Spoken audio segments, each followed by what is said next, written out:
Assalamualaikum warahmatullahi wabarakatuh.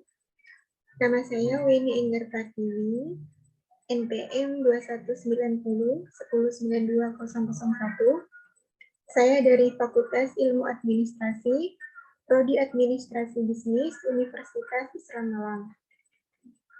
Di sini saya akan menjelaskan materi tentang SOP Etika Pelayanan Terhadap Konsumen, mata kuliah Etika Bisnis, dosen pengampu Ibu Daris Zulanda, SAB, MAB. Secara umum, etika adalah aturan, norma, kaidah, ataupun tata cara yang biasa digunakan sebagai pedoman atau asas suatu individu dalam melakukan perbuatan dan tingkah laku. Selanjutnya, secara umum, pengertian pelayanan konsumen atau customer service adalah kegiatan yang diperuntukkan atau ditujukan kepada seseorang untuk memberikan kepuasan kepada konsumen melalui pelayanan yang diberikan. Pentingnya pelayanan terhadap konsumen tidak lepas dari efek yang ditimbulkan dari kesan atau persepsi ketika konsumen berhubungan langsung. Salah satu yang dapat ditangkap oleh konsumen adalah etika dalam memberikan pelayanan yang ditunjukkan oleh pemberi layanan. Beberapa hal yang diatur dalam beretika secara umum antara lain, yang pertama ada penampilan. Penampilan merupakan keseluruhan dari cara berpakaian, berbicara, gerak-gerik, sikap, dan perilaku dengan tujuan agar dapat membuat pelanggan terkesan. Penampilan ini harus dijaga dengan baik dan prima selama jam kerja. Yang kedua, ada sikap dan perilaku. Pada saat berhubungan dengan pelanggan, seringkali sikap dan perilaku kita diperhatikan oleh pelanggan, terutama sikap yang menolong dan peduli terhadap kebutuhan pelanggan. Yang ketiga, cara berpakaian. Cara kita berpakaian harus sesuai antara baju dan celana, termasuk menghindari menggunakan warna yang terkesan berlebihan. Yang keempat, cara berbicara. Berbicara dengan pelanggan harus jelas, singkat, dan tidak bertele-tele. Yang kelima, ada gerak-gerik. Pada saat melayani pelanggan, kita harus memperhatikan atau menjaga gerak-gerik anggota badan karena hal ini akan selalu diperhatikan oleh pelanggan pada saat kita memberikan pelayanan. Yang keenam, cara bertanya.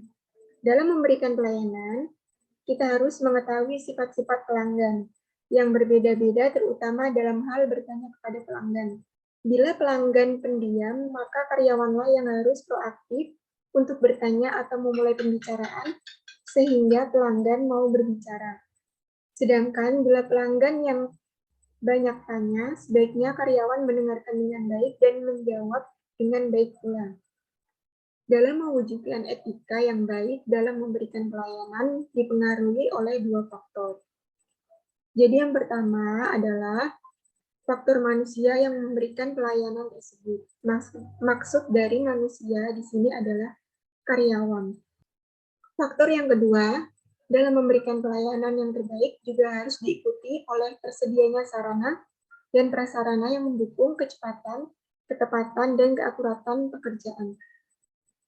Di sini ada contoh kasus, yaitu contoh kasus SOP pelayanan terhadap konsumen di toko retail seperti Indomaret, Alfamart, Family Mart, dan lain-lain.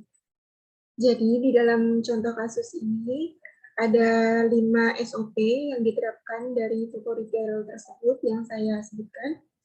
Yang pertama ada SAPA. SAPA itu maksudnya memberikan sapaan melalui kontak mata yang bersahabat. Lalu berikan sapaan melalui gerakan tubuh dengan sikap hormat dan tangan terkatup di dada. Selanjutnya, berikan senyuman yang tulus. Dan yang terakhir, berikan ucapan kalimat selamat pagi, selamat siang, ataupun selamat malam. Yang kedua ada kebutuhan. Maksud dari kebutuhan di sini adalah menebak kebutuhan calon pelanggan berdasarkan profil pelanggan.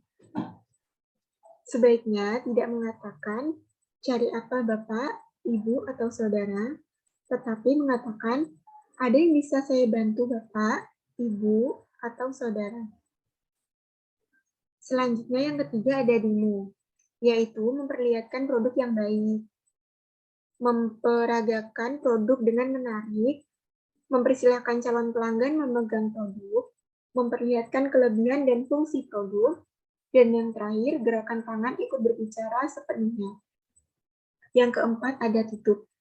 Maksud dari tutup di sini adalah penjual harus mengetahui beberapa besar tingkat kemantapan calon pelanggan untuk membeli produk.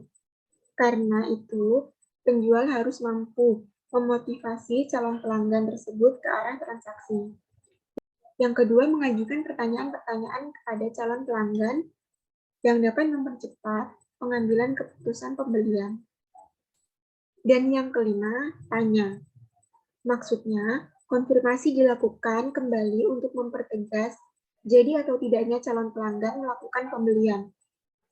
Bisa dengan konfirmasi kembali data yang sudah dicatat, sehingga pada saat penerimaan barang, alamat benar. Terima kasih. Sekian dari saya. Wassalamualaikum warahmatullahi wabarakatuh.